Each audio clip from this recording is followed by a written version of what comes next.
Hello and welcome. Today we're diving into something that I think is truly powerful. How do you find the strength to keep moving forward when life gets tough? We're going to explore this using the Raft to Freedom program, which is this amazing framework built on 4 key ideas: recognize, abandon, freedom, and train. And we're going to zero in on a huge part of that final pillar, train, a concept that honestly can feel like a personal superpower. So the Raft program uses this really great metaphor. Picture this. You're on a raft, and you're trying to get away from a shore of suffering and towards a shore of safety and freedom. You've built your raft. You know why you're on it. Your intention is crystal clear. But let's be real. An intention alone isn't enough, is it? You need an engine. You need some power. So how do you actually push that raft across the water, especially when the waves are choppy and the current is trying to pull you back? Well, the answer lies in developing what the program calls a superpower. And today, we're focusing on the one that gives you that steady driving force. We're talking about the superpower of energy. This quote from Gautama, the Buddha, just hits the nail on the head, doesn't it? It's not just about wanting things to be different. It's about the quality of the effort we put in, each and every day. A single day, lived with real, courageous energy, is worth more than a whole lifetime of just sitting on the sidelines wishing. This idea is right at the heart of the superpower we're unpacking today. So what is this superpower? The Raft program calls it courageous energy. The original Pali word is viriya. Just think of it as the engine for your raft. It's that reliable, steady force that takes your intention, your deep desire to get to that safe shore, and turns it into actual real-world action. It's the paddling, day after day, that actually gets you there. Now, this energy isn't about brute force. It's not about just gritting your teeth and pushing till you break. It's a skill, and it's made up of 3 really key ingredients. First, you've got courage. The guts to face what's uncomfortable and challenge those old patterns. Second is persistence, that ability to just keep showing up even on the days you don't feel like it. And third, and this one is absolutely crucial, is balance. This whole idea of balance is really the secret sauce that makes your effort last.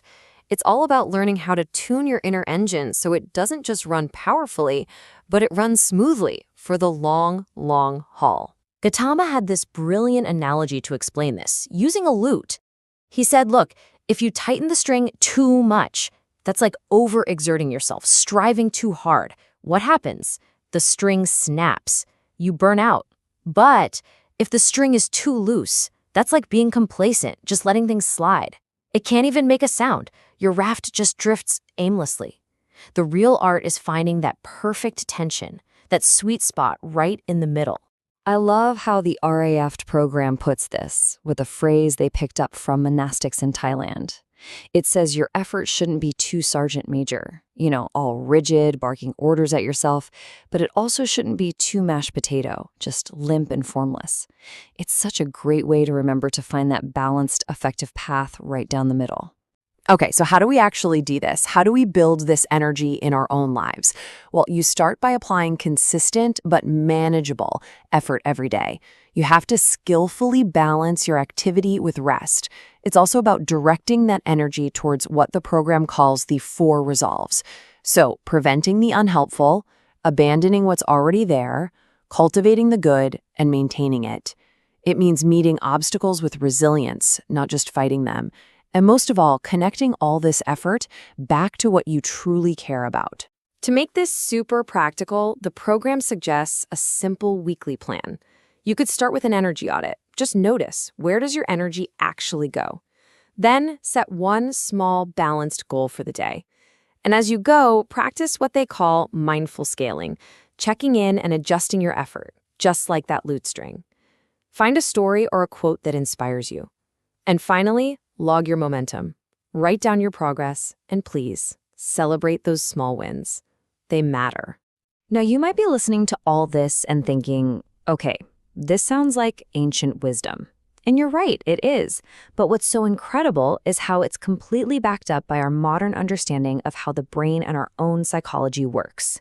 Let's take a quick look at why this inner engine is so darn effective.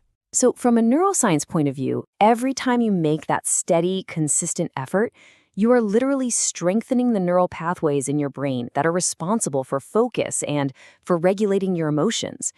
In psychology, they call this grit, that mix of passion and perseverance. And it builds something called self-efficacy, which is just a fancy way of saying you start to believe in your own ability to handle things.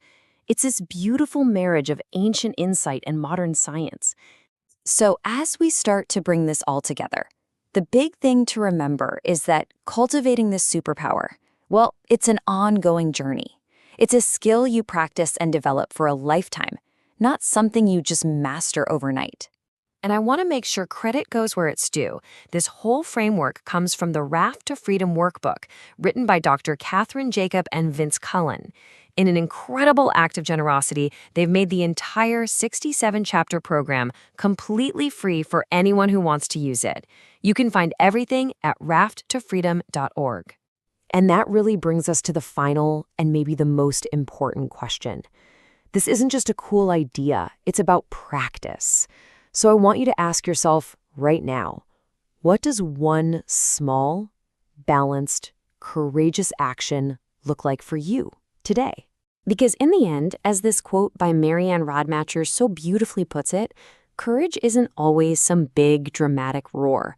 Sometimes it's just that quiet little voice at the end of a long day that says, I'll try again tomorrow.